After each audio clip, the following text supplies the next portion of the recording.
अस्सलामुअलैकुम वरहमतुल्लाहि वबरकातुहू। इत्तेहाद न्यूज़ में आप सभी का खैर मकदम है।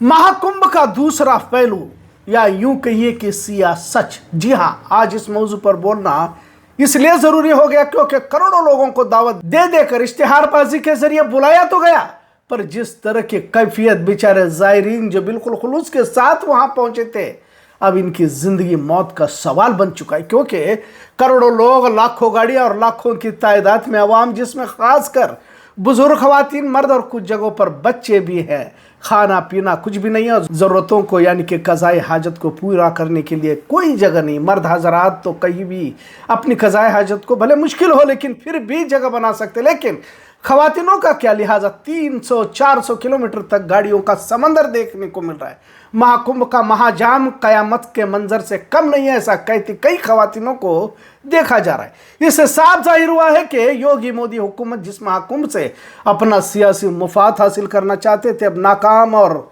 नामुराद हो चुके हैं। खाने के लिए कुछ भी नहीं, यहाँ तक पानी तक मैसर नहीं हो रहा की शिकायतें देखने को मिल रही। और पिछले 2 दिन से सड़कों पर और कुछ तो महज पार्किंग में ही 48 घंटों से एक तरह का रोड अरेस्ट ही की तरह हालत बनी हुई है। मतलब किस कदर बेहिस और बेगैरत योगी हुकूमत है, जिन्हें अवाम की जिंदगियों से खेलते हुए शर्मिंदगी भी महसूस नहीं हो रही। अब जब से कुंभ का महामेला शुरू हुआ है, एक के बाद दीगर हादसे ही होते जा रहे हैं।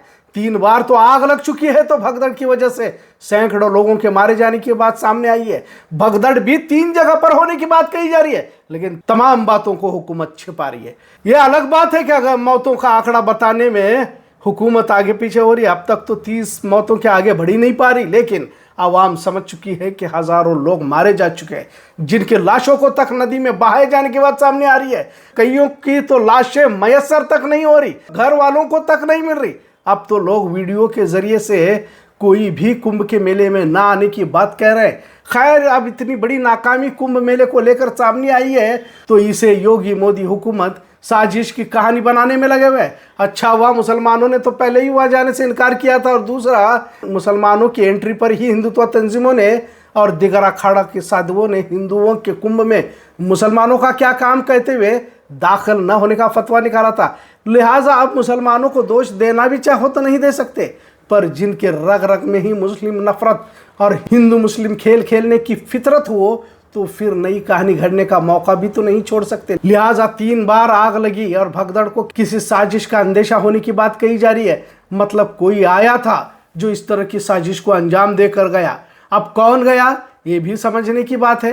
पिछले 2 दिनों में खासकर इतवार के बाद जो ट्रैफिक जाम हुआ है, करोड़ों लोग हजारों किलोमीटर के मेगा जाम में परेशान हैं और योगी हुकूमत को कोसते हुए देखा जा रहा है। कुंभ में वीआईपी एंट्री कोई नई बात नहीं है। आम लोगों के लिए अलग रास्ता और वीआईपी के लिए अलग रास्ता। जैसे आशार है कि एक ही सप में खड़े हो गए महमूद और अयाज, न कोई बंदा रहा न कोई बंदा नवाज। मतलब बादशाह और गुलाम एक ही सप में खड़े होने की तस्वीर आपको कुंभ के मेले में तो कहीं नजर नहीं आएगी, क्योंकि रुपये वालों के लिए, अमीरों के लिए, साधु संतों के लिए अलग कतार होती है, और आम लोगों को जो हजारों किलोमीटर की मुसाफत तय करके पहुंचे हुए हैं, इनके लिए अलग रास्ता रहता है। अब तो लाखों लोगों को बदबूदार पानी में डुबकी लगाते हुए लोगों को देखा जा रहा है, जिसमें हुकूमत की बची कुछ इज्जत भी जारी है। लेकिन वही योगी हुकूमत कितने करोड़ लोगों की डुबकियां मुकम्मल हुई, इसकी गिनती में लगी हुई है।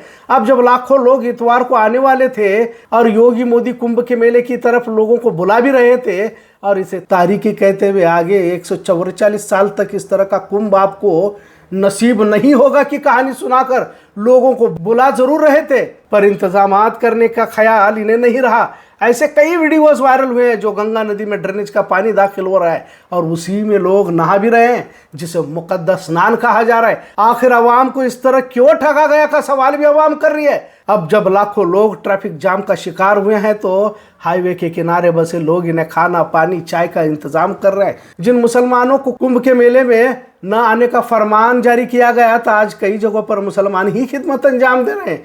कुछ जगहों पर तो मोटरसाइकिल के जरिए मुफ्त खिदमत अंजाम दे रहे हैं, ताकि लोग कई किलोमीटर पैदल चलकर थक न जाए। लिहाजा कुंभ के मेले की एक दूसरी तस्वीर भी अब लोगों के सामने आ रही है। कुंभ में साधुओं के लिबास में चोर घूम रहे हैं, जिन्हें पुलिस ने पकड़ भी लिया है। कई जगहों पर मुसाफिरों का सामान लगेज गायब हो रहा है, तो कुछ खवातीनों की असमत रेजी की कोशिश भगवा लिबास पहनकर करने के इल्जामात भी लगाए जा रहे हैं। बच्चों को तक चोरी करने की वारदातें पेश आ रही है। अमीर और गरीबों को दो तरह का रवैया इंतहाई शर्मनाक कह सकते हैं। और सवाल यही पूछा जा रहा है कि जब इंसानी सहूलतों को फराम नहीं कर सकते थे तो कुंभ के मेले को बुलाया ही क्यों जा रहा था। कुछ साधुओं ने तो कुंभ के मेले को न जाने वाला देशद्रोही कहा गया। अब जिन लोगों को भूखा प्यासा इस तरह 2-2, 3-3 दिन तक ट्रैफिक जाम के दरमियान रहने पर मजबूर कर दिया गया, पर क्या इन लोगों की हुकूमत माफ़ी मांगेगी? जब हजारों लोगों की मौत पर हुकूमत खामोश है तो अब भूखे प्यासों के लिए क्या बोलेगी के सवाल पूछे जा रहे हैं। पटना से प्रयागराज कुंभ के मेले को जाने वाली ट्रेनों में किस तरह दरवाजे खिड़कियां तोड़ी जा रही है, इसका नज़ारा आप स्क्रीन पर देख सकते हैं। ना सिर्फ इस एक ट्रेन में यह देखने को मिला बल्कि कई ट्रेनों की खिड़कियां आवाम ने गुस्से में आकर तोड़ दी है। हर तरफ अफरा तफरी का माहौल देखने को मिल रहा है। पुलिस की कोई सुन नहीं रहा। पुलिस अपनी लाठी का इस्तेमाल भी नहीं कर सकती क्योंकि हिंदुओं पर लाठी उठाने का हुक्म हुकूमत ने नहीं दिया है। यह अलग बात है कि अगर कोई दिगर समाज का होता तो गोलियां भी चलाई जा सकती थी। लिहाजा रेलवे प्लेटफॉर्म पर तोड़फोड़ की तस्वीरें आम होती जा रही है। अब 26 तारीख को कुंभ के मेले का आखिरी शाही स्नान होने वाला है और 12 फरवरी को भी अहम माना जा रहा है। लिहाजा सड़कों पर सैकड़ों किलोमीटर दूर तक महाजाम का नज़ारा देखने को मिल रहा है, जिसमें बुजुर्गों को अस्पताल तक पहुंचने में मुश्किल हो रही है। कुंभ मेले का दूसरा रुख अब आवाम के सामने आ रहा है। कई लोगों ने तो कुंभ के लिए जाने के फैसले को मौजूदा तस्वीर को देखकर रद्द भी किया हुआ है। इसके बावजूद लोगों की भीड़ बिना इंतजामात के परेशान हो चुकी है। हुकूमत को आवाम कोस रही है। अक्सर खवातीन बद इंतजामात को लेकर बद्दुआ दे रहे। इतना ज़रूर है कि लोगों को बुलाया तो गया, इश्तिहारबाजी भी की गई, पर लोगों को बुलाने के बाद इनकी सहूलतों को मुकम्मल अंजाम देने में योगी मोदी हुकूमत नाकाम रही। और शायद जिन मुश्किलात से लोग गुजर कर लौट रहे हैं और कुछ पिछले 3 दिनों से ट्रैफिक के महाजाम में फंसे हुए हैं, इनके लिए भाजपा का ये महाकुंभ कितना फ़ायदेमंद साबित हो सकता है, ये तो आने वाला वक्त ही बता देगा। इतना ज़रूर। आज का मौजू कैसा लगा इस पर ज़रूर कमेंट करें। इत्तेहाद न्यूज़ देखने के लिए शुक्रिया। अल्लाह हाफिज़।